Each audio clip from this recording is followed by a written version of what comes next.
New York, big city of dreams. I'm coming straight out. New York, big city of dreams. NYC.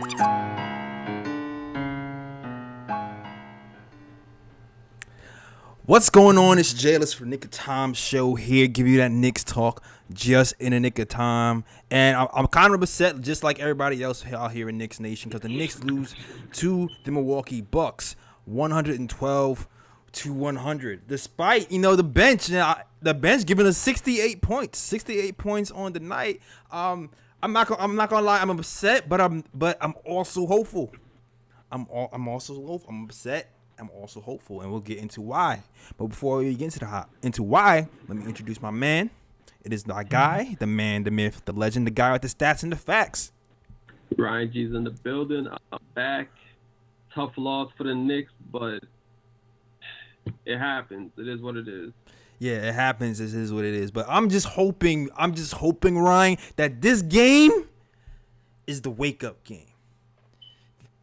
This game is the dawn of the new era. This is what I'm hoping, Ryan. I feel like this is the game that might be the kick in the pants that Thibodeau needs to realize some things. I feel like the numbers are coming in. He's seen enough data. Mm-hmm. And now you're starting to clearly see who deserves to be where, what role needs to be played, and how long a leash to give this team. And before I even get into all of that stuff, Ryan, let it rip, man. Give you these stats and these facts, man. Give it to this KOT Nation right here. All right. All right. So the Knicks lost 112-100 off the back of 26 threes made by the Bucks. The Bucks shot 26 of 50 from three-point range, which pretty much done the Knicks in. Bruh. The Knicks were led by Derrick Rose, packing up 20 points, 7 assists, 3 rebounds, 3 steals, 8 of 15 from the field. Quickly was the second leading scorer at 18 points, 5 rebounds, 4 assists, 6 of 12 from the field, 2 of 5 from 3.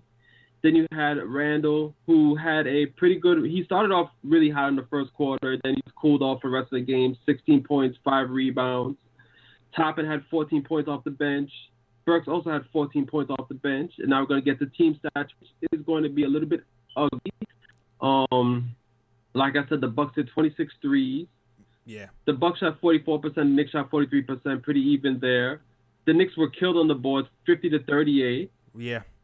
The Knicks only had 19 assists, which is a pretty low number. The Knicks had 10 blocks, which is pretty positive.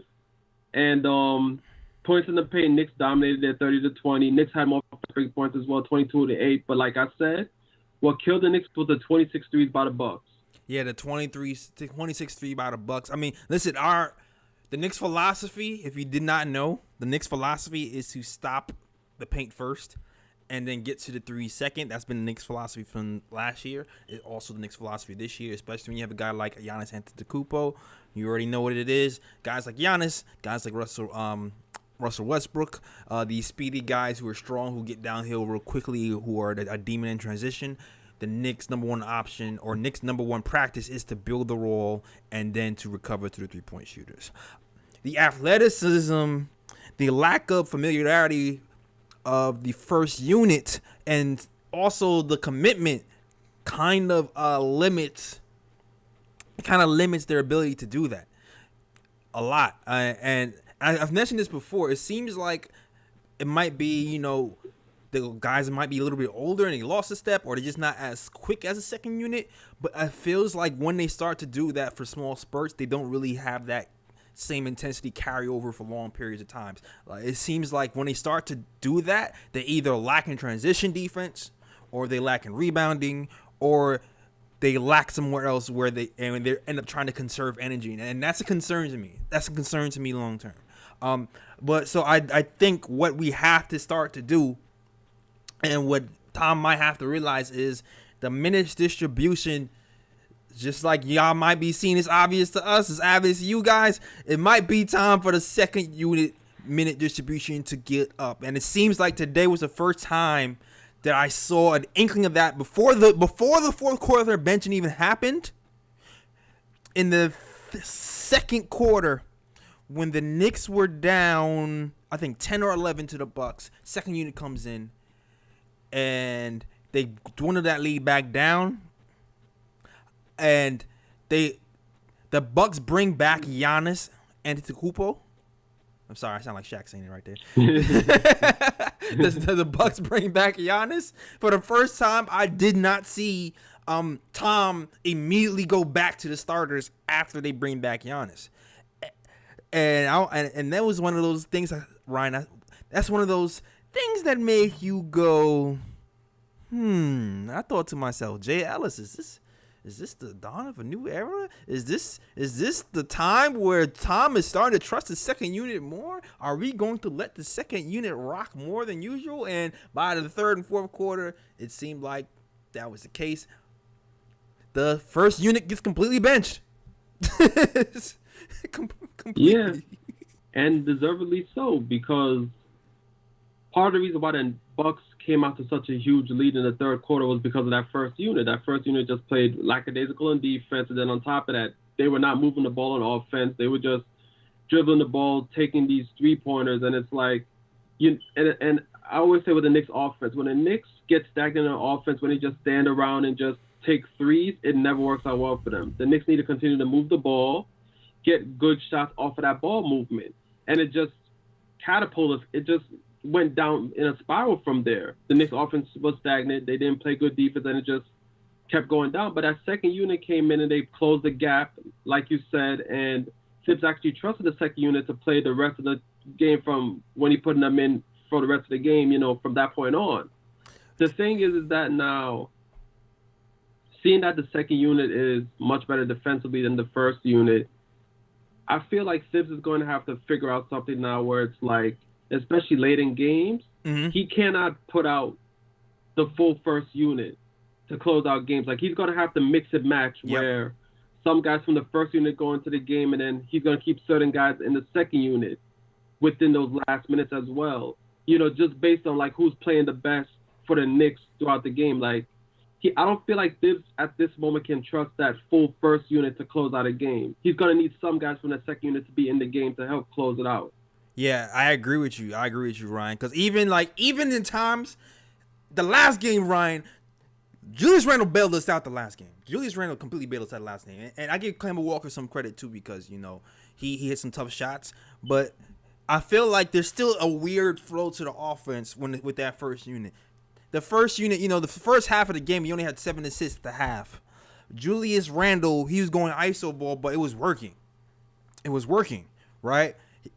He was hitting most of his shots until the second quarter. He cooled down a little bit. But I feel like it's kind of a pro and a con. The ISO ball is working, yes, but there's less fluidity in the offense at the same time. And, like, the few shots that, it's not even just shots, but ball touches. Like, when you go ISO, Fournier finally gets the ball, he's like, all right, I'm trying to get warm now. He took, I think, 3 or 4 shots on the day or something like that. He took 5 shots on the day. I think 2 or 3 of those was in the first quarter. And it's like, all right, once you go in ISO, then I'll finally get the ball. All right, now you cold. So it's like, it's kind of fool's gold that the ISO is working for us. Unless you're getting, like, wide open shots. I mean, and we got good shots. We definitely did get good shots, open ones, but I still feel like the flow of the offense was a little bit off because of the heavy ISO ball to begin the game. And so then when we did get some open shots, it was still like, I'm still trying to warm up to the game too, even though Randall was already warm, Yeah, like you said, and it's pretty much what I said earlier. When the Knicks get to that point where it's like it's just dribble, take a shot, it never works out well for them on offense. And it just carries over to the defense as well. I like sorry to cut you off. The Knicks have a team like that first unit where those guys have to feel involved in the game. Yep. For them to play hard on defense. Yep. If those guys don't feel involved on offense, they're not going to play good defense because they're not natural defenders. So those guys, that's why it's essential for ball movement and everybody gets a touch of the ball. So like you said, yeah, it was great that Randall was going off in the first quarter and he was getting his shots and he was making them. But at the same time, it's like if you're going to have Evan Fournier cold, Kemba cold, and just expect them to defend, that's not going to work. Yeah, man. Like, we need more shot creation. We just need it. Like it's starting to become painfully clear that Derrick Rose might have to start because when Derrick Rose is in the game, you mixing it up more. You're mixing up the ISOs with Derrick Rose breaking down the defense, everybody touching the ball, and Randall taking some plays off. You're mixing in all those things at once. This is so I think we need to mix that up. I feel like we're gonna have to start him eventually, or like we said, like Reaper said, having seeing now that Quickly is our best on-ball defender, hawking people. Now the shot is back. It might be time to give Kemba the Elfrid Payton treatment sometimes, and it might be. And here's the thing, Ryan. Like you don't want to bring a former All-Star into this team and treat him like a leopard. You want to give him every opportunity to prove himself because he's earned that because of what he's done in his resume. But it's like Knicks in a tough spot. But even if we have to prove it, even if we're going to let him play through this, we need more minutes like today. We need more moments like today when Tom holds his balls and says, "Randall, you're sitting on the bench. Kemba, you're sitting on the bench. Evan, you're sitting on the bench, and this second unit is the one who's going to bring us home because too many times this second unit has outperformed this first unit, like 3 or 4 or 5 games straight, like straight up dead ass. It is what it is. I feel somebody tweeted this. I feel like the second unit might be busting the first unit's ass in practice. That's just me. That's just me. It might be the case because they definitely defend better than the first unit. So the first unit ain't knocking in those shots. I mean, the first unit probably definitely ain't stopping them on defense. So Facts. the first unit ain't knocking in their shot. Their second unit definitely busting their ass. I could imagine Derrick Rose running around Kemba or quickly running through screens. I can see them ball hawking Evan and I can see that instantly, man. But what a game. And we didn't even talk about the individual players yet, but that's cool. I'm gonna leave that. Maybe the callers want to talk about that. I see we got 3 callers queued up in the queue. But salute to the chat, man. Shout out to the Nick of Time. Shout out to Knicks Nation. Everybody was rocking with the KOT show. Even though we lost, I'm gonna say it again. Even though we lost, I do feel like this might be the eye opener that we need, and for Tom Thibodeau to actually make quicker adjustments, make bolder moves, hold players accountable who are not rotating quickly. I think this might be the start. This might be the start of the new era for Tom Thibodeau. Somebody said he was actually mad for the first time. Tom Thibodeau was smiling for weeks. Yeah. Tom Thibodeau has been smiling for weeks. This is the first time this man is mad on TV. Keep that energy, Tom. Bring back angry Tom. All right? Just bring back angry Tom. And I hope that this wake-up call goes into these next 3 games, because if you look at the next games on the Knicks schedule, even though these teams are kind of like, you look at their records and you're like, those are bad records, but then you look at the players on that team, you're like, they're better than what their record is. But the Knicks got the Charlotte Hornets next. Yeah. The Charlotte Hornets are 5-7 on the season so far. They got the Indiana Pacers, which bust their ass in Indiana earlier this season. Yeah. But the Pacers are 4-7.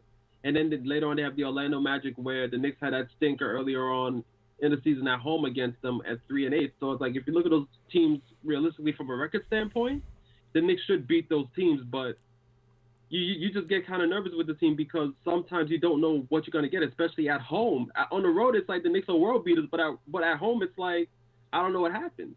And they can, though.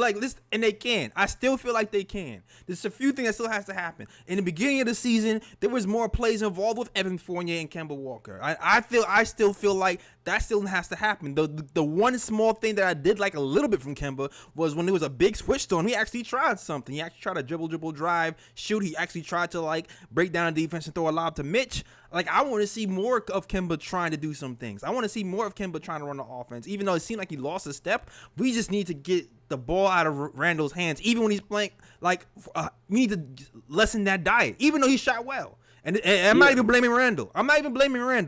This is just, we just need better offensive direction in general right now. That's all I'm really saying. That's it.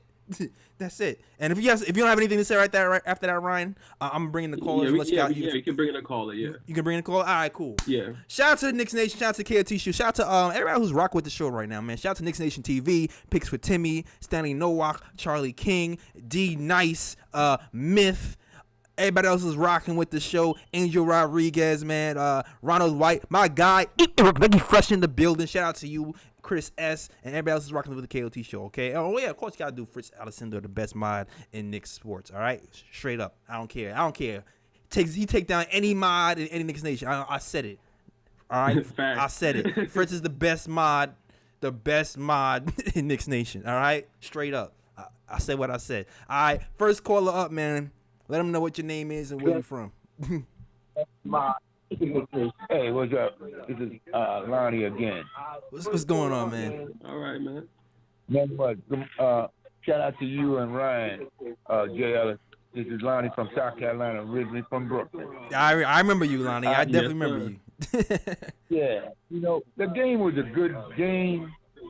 I was listening to you and Ryan. I would like to see that, like, instead of breaking up, D. Rose and quickly, when it comes to taking out Fournier and Walker, because the ball got to be moving. Facts. Why don't they bring in Deuce and Grimes, and then still keep the same 5 units that came back? So they had 62 points out of the 100 points that we won tonight. We lost tonight. They had 62 points. Right. I'm thinking, change up. It's still early. Change up. That's my opinion on that. How y'all feel about that? I think if there wasn't NBA emotions, if there wasn't coach-player relations, if you didn't have to manage personalities, something like that could work. But because they're actually real people, because you don't want to lose a locker room by subbing out guys who got big contracts, who veterans in the game for guys who haven't played yet, you can't. It makes it really hard for a coach to do that move. Realistically, even though for us, looking at it as a viewer, it makes basketball sense, but player relations sense, it doesn't. It can be tricky keeping a locker room motivated. Yeah. Yeah, I feel it from that perspective. But I'm saying, when you're talking about your second unit, Derrick played 30 minutes.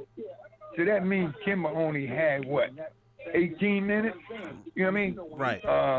Then you look at Quickie. Quickie had, they led the charge coming back.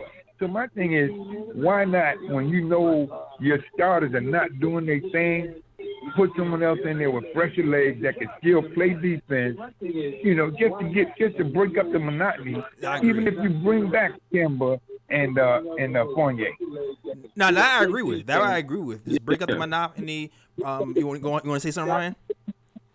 No, I'm trying to figure out where line's coming from. You mean you still have Kemba and Fournier get there, but when you see them not being effective on the defensive end, and for that second unit completely swing, saying that if they're gonna rest Rose and quickly, you would rather them put in McBride and Grimes instead.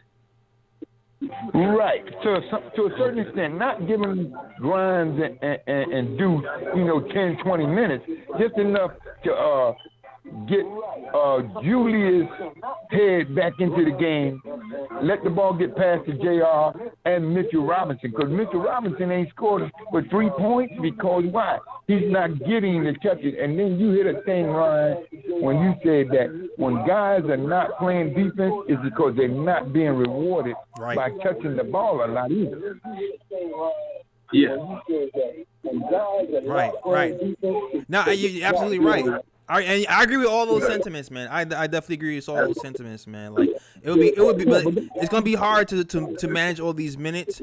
But at the end of the day, I just feel like we just need to be we need to, if it's going awry quickly, pull the hook a little bit quicker. But thank you for your call, man. Let's see another point. One last point. Go ahead. You good?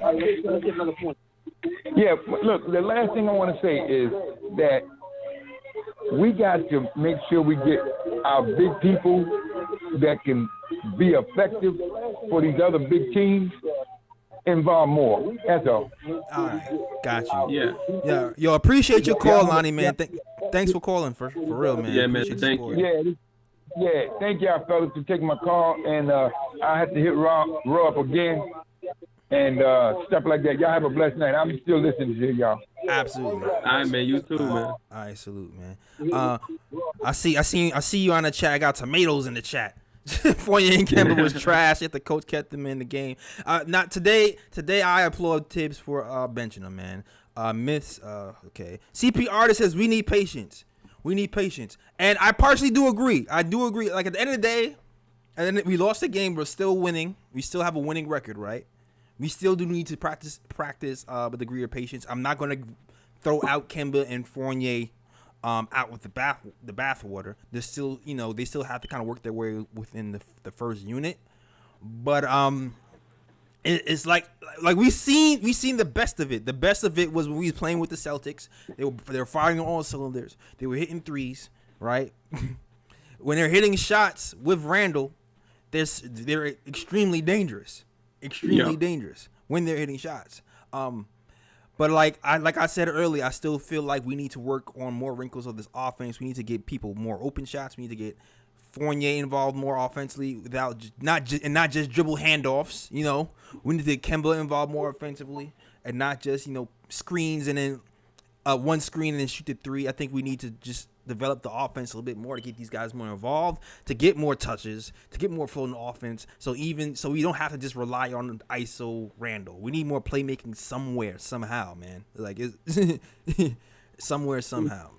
Exactly, and that's why I don't want to give up on the first unit right now because, like you said, that game against the Celtics was probably the best we've seen from the first unit. But I've seen enough evidence to where when the first unit is on, like when Kemba's on, when Fournier's on, when Randall's on, when everybody is in the floor of the offense and they're getting good shots and they're knocking them in, they play with more energy on defense, and that's when they become a formidable unit. Yeah, so I really don't want to give up on the first unit yet, but like you said, they have to work on some wrinkles within the offense so that everybody can get touches and everybody can get shots. Exactly. They have to be held accountable at the end of the day, though. I still do, like when that third quarter, you start to see it in their eyes. And I talked about the last game. I talked about leadership posture. And he wasn't here last game. I talked about leadership posture. Randall, when that third quarter started to happen, and then you saw Randall started to not be active on the defensive end anymore. He was slow to go back in transition. He started falling back into old habits, and then the whole team starts to deflate. And the next thing you know, the Knicks are down by 24 points in the third quarter. Bruh. Like you can't lose your leadership posture when things are going rough. You have to keep that going. And and that's what happens when you're not making shots. He loses that posture, and if everybody in that starting unit is affected and everybody just gets deflated, man, seriously. Seriously. Yep.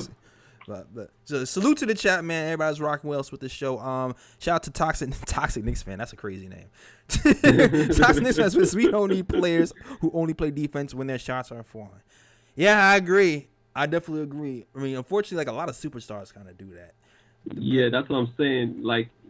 Of course, in an ideal world, we would love it if everybody on the team played defense, whether their shot was falling or not. But realistically, that's not the case. Even when you play street ball, if some guys, if their shot's not falling, they ain't paid. They're not doing much on defensive end. People have emotions, and some players are just built like that. They need to have the offense flowing for them to play good defense. Right, but that's why Tibbs has to stay on Randall's ass. Randall. I was impressed by Randall last year because his motor was superior to the year before that, and he said it himself in the offseason. He likes to be held accountable. So Tibbs has to get angry at him sometimes when holding him accountable when he sees Randall going back to old school lackadaisical Randall again, man. Straight up. Yep. Straight up. And then salute to the chat, man. Next caller up, man. What's your name? Where you from? Let me know what you want to talk about.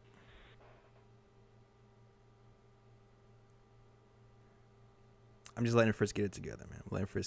Shout out to the chat. All right. Shout out to True Toxic Knicks fan. That's a Yo. Can you guys hear me? Yeah, we can hear you, man. What's your name? Where you from? And what do you want to talk about, man? What's good, fellas? What's good? My name is JR. I'm calling from Florida, but I'm originally from the BX. Okay. All right.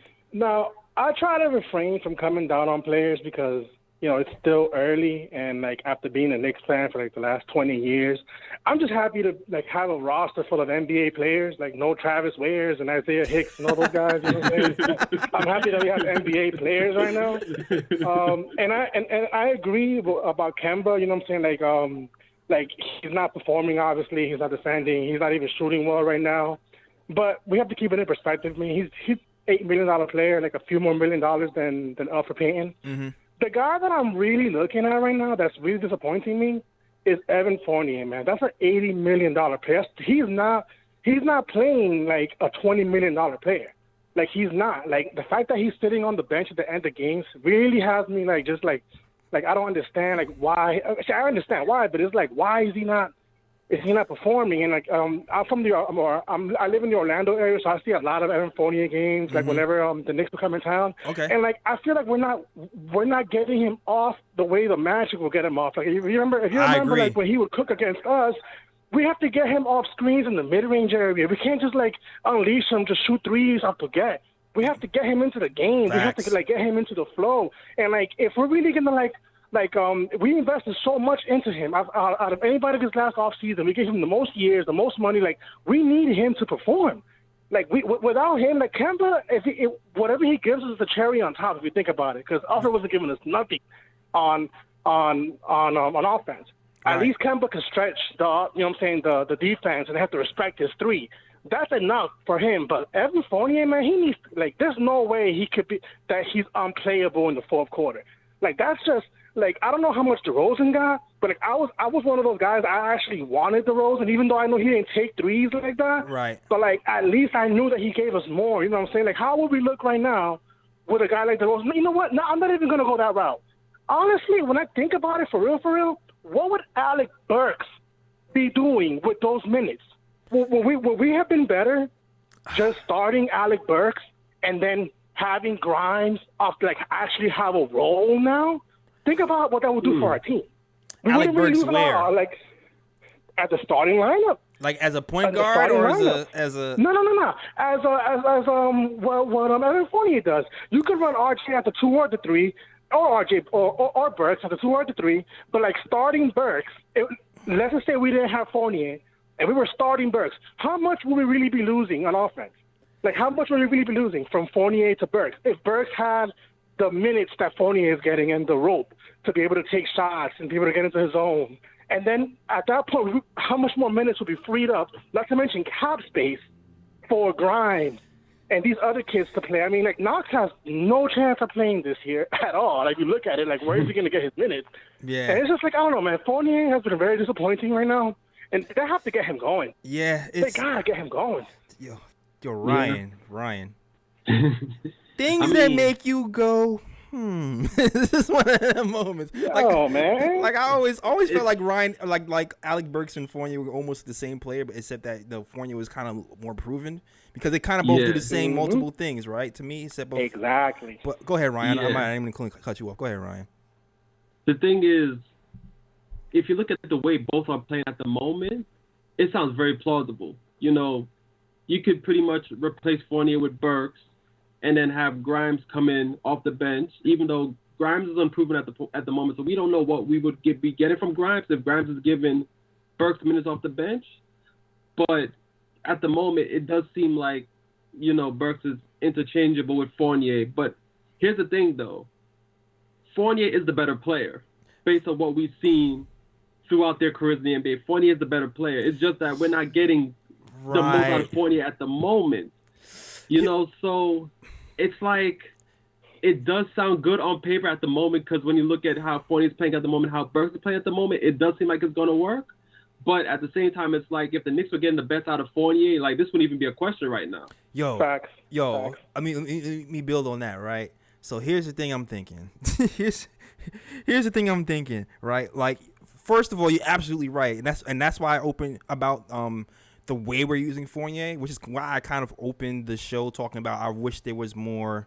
Fournier was more. I mean, it's hard because you want RJ to be more involved. Now RJ's more involved. RJ's getting shots now. He's getting more shots now. When RJ's getting more shots now, you see Fournier's not getting as much. You see Kemba's not getting as much. Like that balance is still going to be a touch and go thing to find, right? But here's the thing. that I'm thinking about, the defensive end. Like, Burks, to me, surprisingly, has been solid defensively. Yeah, he has been. He has been. So when you're talking about switching out Fournier for Burks, I'm not really thinking about the offense. I'm thinking about, well, shoot, they both can hit threes. Alec Burks has been better on the rotations this year, so shoot, I might give that a try. Like, I don't know, like, cause we need something. Yeah, that's 40-40 division. Looking back, obviously we have Fournier and like X's and O's. Like, from remember how Orlando got him off? You gotta get him the ball in the mid-range area. Absolutely. You gotta I remember him killing us in the mid-range area back in the day. Like, I remember the same thing. Like when he was with the Magic, because with the Celtics he didn't really do much, but with the Magic, he would kill us in the mid-range area. And like I don't feel like he gets those looks with us. He's just doing sidestep threes and driving, and like he can drive, but like that's not really his game. He's more of like a guy like off the screens and pin downs, and you get him on those in that mid range area. So my last point, guys, that I'm gonna make also is we as Knicks fans, we gotta be better with our players. A lot of people were down on IQ because he started off slow. We have to give our rookie a little bit more. We have to give our rookies more leeway than that. Absolutely. Like IQ. Now, look, he's showing why. Like, if Thibodeau would have listened to the fan base and pulled them immediately after the third or fourth game that he couldn't hit anything, like he's just on the bench right now. But like, look what he's doing right now. Honestly, I'm one that believes that if IQ can keep developing, he could be the point guard of the future. I really believe it. I believe that if he keeps developing, obviously he's not there right now. Right. If his handles get a little better, you know what I'm saying? But like, he's growing. He's just like, let's see what he does this year. But like, he could be the point guard of the future for us. So those are my 2 cents, guys.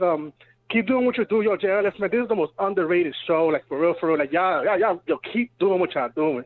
This is the show right here, man. I appreciate it. Much love for y'all, man. Take it easy, y'all, boys. Thank you, man. Thank you. I'm not gonna hold you. I feel like we're the most underrated show too. I'm not gonna hold you. I do feel like that. I do feel like that. Off rip, I do feel like we like most underrated under the radar show out here. But here's the thing. I don't know how long you've been listening to my guy, but if you've been listening to KOT, I have not left the IQ train. I have not. Even when he was struggling, I did not leave the IQ train. In summer league, I was like, I see growth. When he was not making shots at the beginning of the year, I was saying his defense has been stellar. He's been hawking people up and down. I've been saying that he's been top 10 in contested threes. I was not down on IQ. I knew the shots was going to fall eventually. I knew it was. So, I mean, I get it. And I vocalize that on Twitter, too. But I'm with you, man. In general,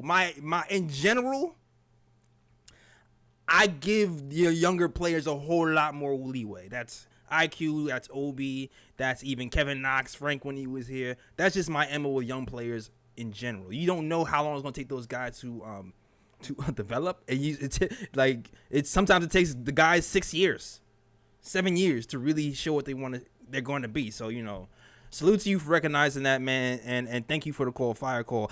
Yeah, gunshots for that call, man. Appreciate that one right there. Yes, sir.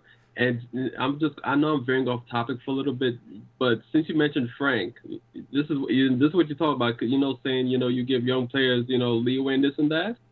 Your man Frank is getting minutes at Dallas, and Dallas is a good team. So what is that saying?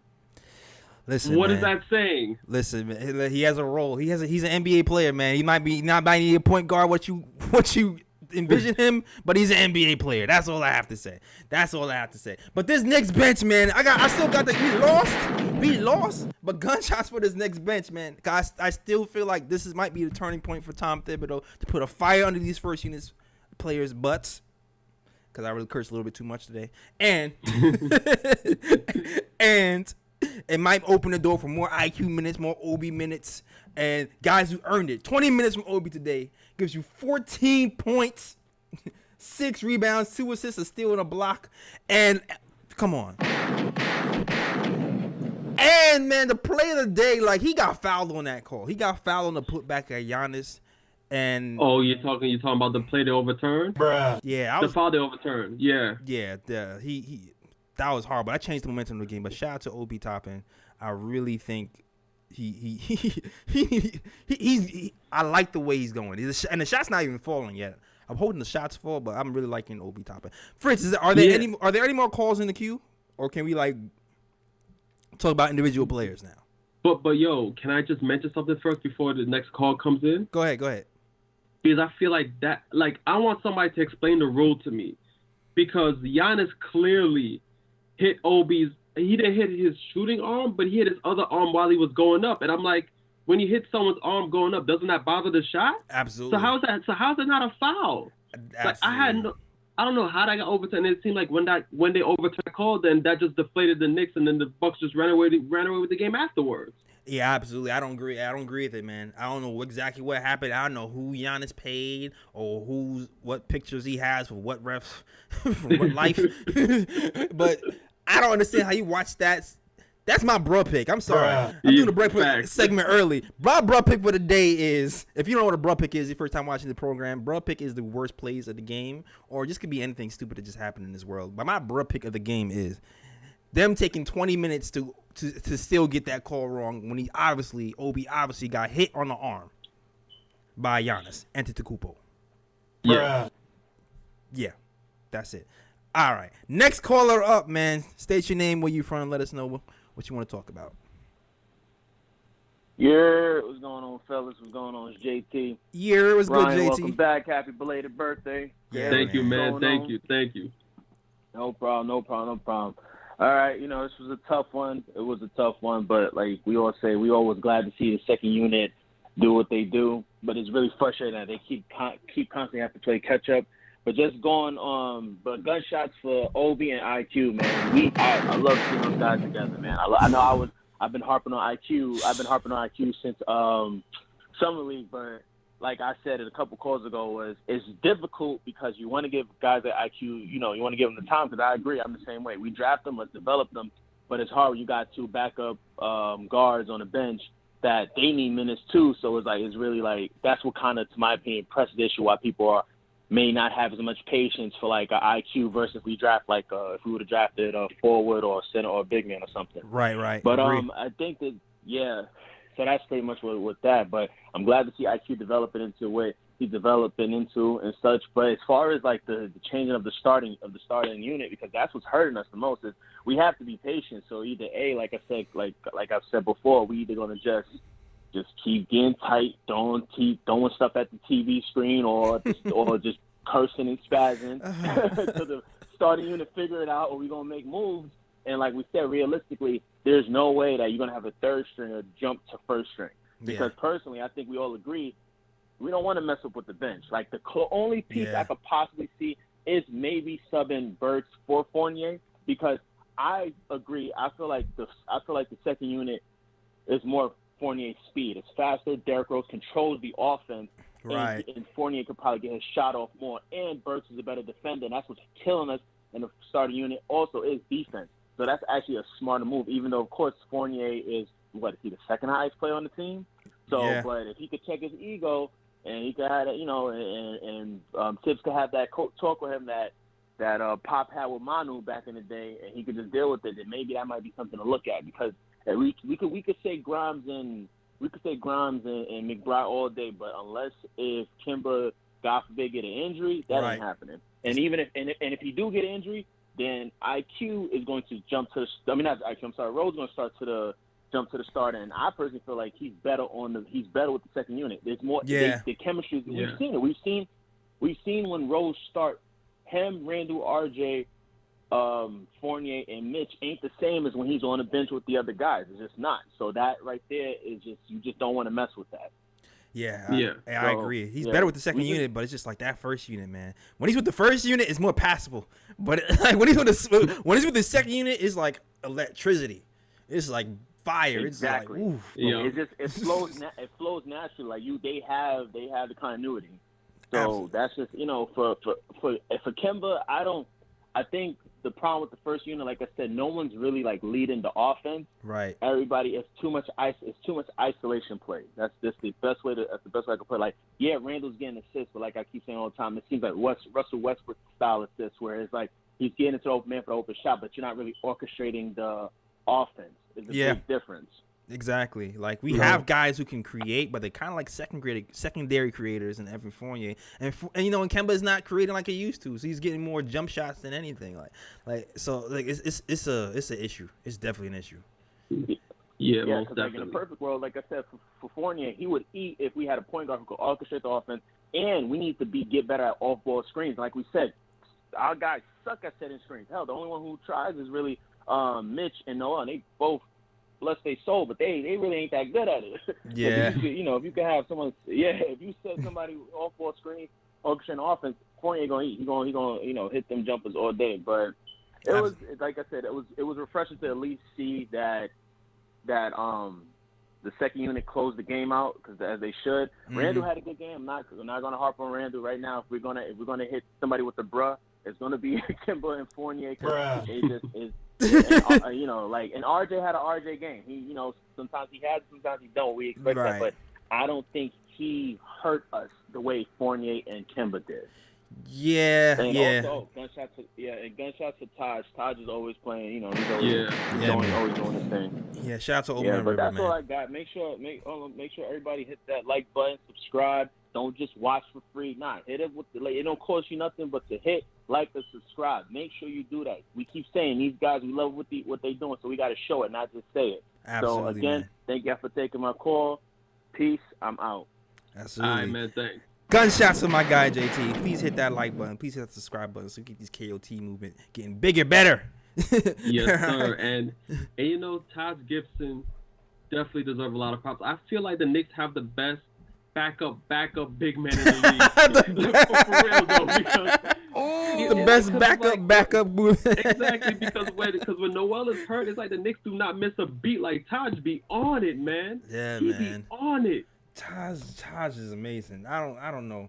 What is Taj's numbers today? What did Taj do? Taj gives you 9 rebounds today and a steal and 2 blocks, and he's out here guarding Giannis, and then with 2 blocks from Taj Gibson, man. Exactly. Taj did not score a basket today, but his presence was felt on the defensive end. Felt. Yeah, and it always is. He's never the tallest guy, but he gives you the grit, he gives you the defense, and he's one of these guys when his rotations are always flawless. Like he's always in the right spot. Every single time, every single rotation. I don't think I've ever seen this guy make a mistake. For real. like dead ass. I never seen this guy make a mistake, man. Exactly. It's like he's the one player on the Knicks where if somebody gets hurt, like if a big man gets hurt, like I'm really not worried because I know that we have Taj Gibson right there to pick up the slack afterwards. I mean, I still be worried, but I'm not as worried as I usually am. I'm because Noel was. I was worried about Noel because Noel really did it to Giannis before. But oh man, Alec, man. One more. Let's go. Caller. Shout out to the next caller in the chat, and let us know what your name is and where you from. Yeah, this is Big Reaper from Jersey. What up, Reaper? All right. Hey, I didn't catch today's game. I just got home maybe about 45 minutes ago. Okay. And saw a little bit of the highlights. Just wanted to call, and I did listen to the show, hear what you guys had to say about it. Just real quick, if you guys don't mind me. So I went to see a premiere. It's at the 23rd Street Theater in Manhattan. Mm-hmm. It's called The Photograph. It's about this famous photographer named James Vanderzee. I don't know if you guys ever remember The Photograph, from the 30s. There's a black guy in a fur coat in a nice car, and his lady's standing outside. But anyway, the documentary is about him and also about Harlem. So if you guys want to support it, learn a little bit about history, and you guys could go check it out. They're probably going to show it also in Harlem as well. Okay, all right. Yeah. Bring some culture to the program, okay. But I just had to put that out there real quick. But, I saw the highlights, looked at the stats. The one thing that jumps out at me is, it's kind of, Derrick Rose always, except for, maybe 2 games, he's looked like the best player on the team. Even when, Randall has, scores him sometimes, it's still, he still always looks like he's always the most efficient. Seems to have the most impactful baskets. And from the guards, it was the 2 starting guards for the Bucks. They had 26 points, and we had 4 points. Our 2 starting guards had 4 points combined. So right. I mean, that was pretty much the game right there. Absolutely. But Yeah. yeah. Yeah. But I just wanted to say that great show, and you guys keep going. I don't really have much else to say. I didn't watch the game, so but I'm gonna catch it. Thanks for taking my call. All right, no problem, man. Shout out to my guy Big Reaper. And man, he was right, man. He was right. Derrick Rose on the night, 22 points. Let's get back to the screen. Let's get back to the screen. If I was Kenny, I'd be running to the screen right now. Well, all I gotta do is switch. Oh, with the bow-legged knee. Yeah, the bow-legged. Exactly. Derrick Rose, 22 points, 7 assists, 3 steals, 2 rebounds. This guy, man, I don't understand. It's funny. Somebody made this comment on a post-game show talking about how does it feel. Yeah, Tom was like, how does it feel to be a vintage Derrick Rose? And I'm looking at, I'm like, vintage Derrick Rose. Vintage Derrick Rose wasn't banging 3-point pull-up threes in your eye. Like, what vintage Derrick Rose are you talking about? This version of Derrick Rose is a whole nother version. Exactly. Like, he might not have, he still has athleticism. He not be banging it on people like this, but his game is so much more complete now that he's older than it ever was. And that's saying something. And he was an MVP back then. Like, if he had that with the explosion, oh my gosh. But Derrick Rose, he'd be the best point guard in the league if he had his complete game he has now with that athleticism back in the day. He'd be the best point guard in the league. Best. Straight up. Nobody would be able to touch him. But like, I can't harp how impressive the second unit was, man. Derrick Rose is the heart. Like, when stuff starts to go down, and this is why I like Derrick Rose, and I know I love him with the second unit, but he has I talk about emotional leaders. I feel like when you look at Derrick Rose's posture, look at Derrick Rose's fight when the game gets out of hand. Like, he's the one barking. He's the one barking back at the ref. He's the one, I'm taking this shot to take over the game. Like, he's the one who's like really engaged for the full game. So this is I love Derrick Rose, and I struggle with putting him in the first unit because they just need something. They just need something, and just hope that IQ and those guys get together and take a step because they have more responsibility. Because sometimes when you have more responsibility, you can rise to the occasion or fall. So maybe they rise. Who knows? But I don't know. What do you think about Derrick Rose's game tonight, man? Derrick was basically I said it all. What he does for us most nights. he definitely leads that second unit, and a lot of times when the Knicks are down due to the first unit, Derrick Rose is the one that brings the Knicks back into the game the majority of the times. I mean, I really can't say more about Derrick Rose. This is what he does on a consistent basis. He carries the second unit, and he's the catalyst for that second unit. He's the guy to help the Knicks to get back into games when the Knicks are down. And he's also that guy where if the Knicks have a lead, you can keep him in the game, and he'll help the Knicks to keep that lead. Absolutely. You really can't say more about Derrick Rose, man. Like, yeah. You're right about that. Do we have one more caller? Did I see? Am I reading that right, or is that an old? No, I think that was when Reaper called. Yeah. Got you. But yeah, I think I really have all that to say. Shout out to Derrick Rose. I love IQ. I think he's gonna be a great player. Shout out to Monica McNutt. Random shout out. I love Monica. Shout out to Monica. Yo. random shout out. Shout out to Monica McNutt because she went on TV and she said, "Hey man, I think with Derrick Rose here, IQ has a chance to be a point guard of a future." People been downing him, and she went out there and said that on TV. So shout out to Monica McNutt for not, going with the wave. And she's like, I got this. I think IQ might have a shot. And I gotta big up Monica too, because she be the only one at ESPN that be defending the Knicks. So yes, Monica get the big up. She be the only one at ESPN defending the Knicks. Only one. Facts. That's it. And shout out to OB. Shout out to OB Toppin. Defense is coming along. Got a lot of great second chance points and a lot of putback dunks. Shout out to Obi Talking. Had a great game. Hopefully 20 minutes a day. Tibbs, be encouraged. Don't be scared to leave him out there. Do not be scared to leave him out there. Even when the next time the second unit has is pulling ahead, leave them out there, let them rock. Even Obi. Yes, sir. Even Obi. All right, man.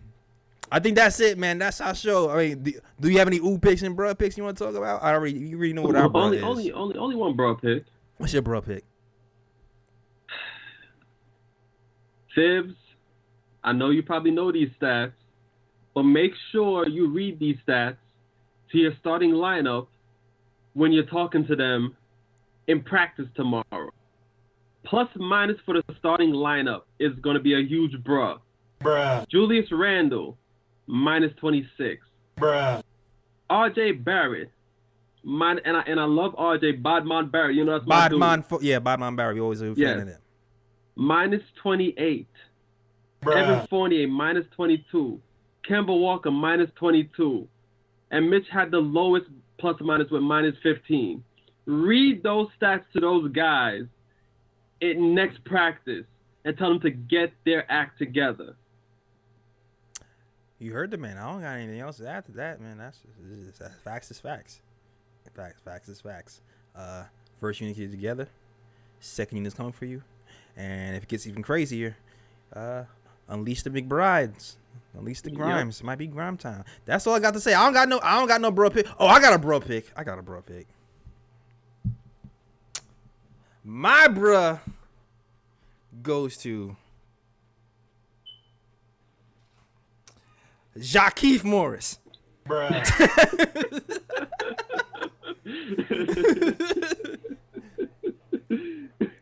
Jakeith Morris to the stand. All right. Now, didn't Mitch have a run-in with Jakeith Morris back in the day? Maybe. I think he did, like when he was a rookie. I think so. I felt like he was about to step to him one time. But anyway, that's besides it was one of the Morris brothers. I'm not sure if it was Marcus or Markeith. I'm not sure. Yeah. I hope it was Marcus because he still holds a special place in my Knicks heart. But Markeith Morris, man, Markeith Morris.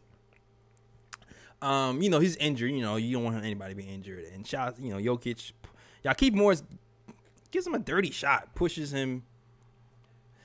And pushes Jokic. Jokic gets pissed, pushes him to the floor, and I don't know, man. Everybody's mad at Jokic for pushing him, but I don't know, man. Like, I understand it, but also understand why Morris did what he did too, though. Because if you watch the whole play, I think Bam Adebayo went up for a shot, and Jokic kind of mauled him a bit, and there was no foul called.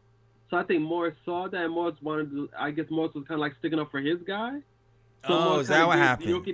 So Morris kind of gave Jokic a cheap shot, to foul him, and then Jokic took offense to it, and then he just, knocked Morris to his back and had my man cried on the floor. Oh man, I don't even know who to give the bros to. I don't even know. Because I don't even know that. I didn't even know that even happened. Yeah, but the thing is that it spilled over, though, because Marcus Morris now, he tweeted, he was like, oh, so Jokic gonna, hit my brother when he not looking? And he was like, noted. So that means Marcus Morris is gonna be, that means Marcus Morris wants to smoke when Clippers face the Nuggets. And then now, Jokic's brothers made a Twitter account, and they got at Marcus Morris and told him, like, yo, let's take it outside if that's the case. So I'm like, this is getting bad. This is getting real bad. And what do you do at that point? Like, what do you do? Cole, if your brother is in trouble, you gotta step up for your brother. Like, this is why Ryan G is real. This is why Ryan G is real. Because I already know on rip, if something happened with me, Ryan G's gonna be like, yo, Jay Ellis, what's up? Word. From day one, hardly knew the kid. He was in somebody's face for do some dumb stuff to me, man. I was like, yo, Ryan G's a real one, like straight up. Straight up. G, you think Ryan, you know what the G is for? G is for gangster. You ain't know that. But anyway. All facts, man. But yeah, that's all I got, man. That's our show, man. If you like the show, you know what to do. Hit that like and subscribe button. Next game up is versus the Hornets. So we will definitely be back. I'll be back versus the Hornets. That is Friday. Another tough game. Yeah. Another tough game. You already know what it is. Gordon Hayward's back. LaMelo Ball's another year better. This team is a complete team. They gave us problems last year. Yeah. So this is not going to be an easy win. So get ready for a dogfight. We need this Knicks team to compete, and hopefully we learn from this loss. We're still winning. We're still a winning team. We still have a winning record. Hopefully we bring that to Friday's game. We come out this W, man, because we need it. All right, yo. That is our show. Ryan, let them know where they find you, sir. You can find me on Instagram at Sir G is Chillin'. Sir G is chillin'. That's SIRG is CHILLIN, and my man Fritz provided the link to the side in the chat, and you can also find me on Twitter at RyanGKOT. All right. And you already know where to find us. But you find us on all social media. Find us on the KOT Show on Twitter. The Nick of Time Show on Instagram. The Nick of Time Show.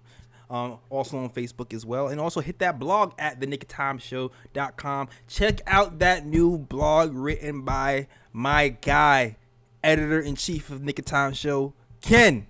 All right, who gives an assessment of these last 11 games. Definitely read that. Ken is a dope writer. So check out our guy Ken and I work on Nick of Time Show. And yeah, also you repping KOT. Get these slick. These snapbacks popping. You got the blue and orange. You got the black and white. You all you gotta do is click that link in the description and get your KOT fit equipped. All right. That is our show. Yo, gunshots for the calls, man. Some epic calls tonight. Yeah, and as always, shout out the worldwide west. Everywhere we go, we leave a worldwide mess. It's a mess out here. All right. That is our Yes, show. Sir. We out of here.